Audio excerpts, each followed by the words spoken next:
దీనికి నేను ఇంకొక పాయింట్ యాడ్ చేస్తాను. ధర్మం అంటే వందల వేల సంవత్సరాల నుంచి ఎన్ని భౌతిక దాడులు చేసినా, మన దేవాలయాలు ధ్వంసం చేసినా, మతం మారలేదన్న కారణంతో లక్షల మంది తలలు తెగ నరికినా, ఇవన్నీ చేసి ఇప్పుడు రూపం మార్చుకుని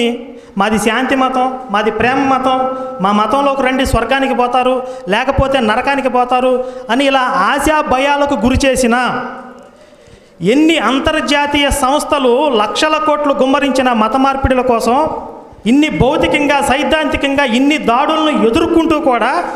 నేటికి సజీవంగా సగర్వంగా నిలబడి ఉన్నదంటే అది ధర్మం. ఇక మతం అంటే లక్షల కోట్లు ఆర్థిక ప్రవాహం లేదు, ఒక రక్తపు చుక్క చెందలేదు, ఒక సామాన్యుడు గొంతు